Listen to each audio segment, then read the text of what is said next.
நான் நேரடியாக தலைமைச் செயலகத்துக்குள்ளே ரைடு விட்டாங்கல்ல, அந்த மாதிரி முதல்வர் வீட்டுக்கு ரைடுக்கு போங்கலாம் நான் சொல்லலை. ஆனால் சம்பந்தப்பட்ட நபர்கள் மீது விசாரணை வருமே, வராமல் எப்படி போகும்? உதயநிதி மீது விசாரணை வராதுன்னு நினைக்கிறீங்களா நீங்கள்? இவங்க போய் மோடி காலில் விழுந்தா கூட மோடி விட்டுருவார், சர்வதேச நாடுகளை விட்டுருமா அந்த விஷயத்த? அவ்வளோ மெத்தனமா கடந்து போயிடுவாங்களா?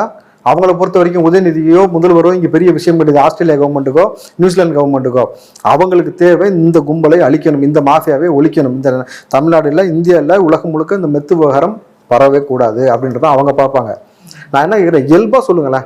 முதல்வர் வீட்டுக்கு தெருவிலையோ, உதயநிதி இருக்க வீட்டு தெருவிலையோ, தயாநிதி மாறன் வீட்டில் இருக்க தெருவிலையோ, கனிமொழி வீட்டு தெரு பக்கத்துமே இந்த மாதிரி கஞ்சா மெத்து கிடைக்குமா? கிடைக்கல. அப்போ ஏன் மற்ற பகுதியில் கிடைக்குது? அப்போ எங்கே நீங்கள் கண்ட்ரோலாக வச்சுருக்கீங்க, எங்கே கண்ட்ரோல் இல்லாமல் விட்டுருக்கீங்கன்னு ஒரு விஷயம் இருக்குல்ல.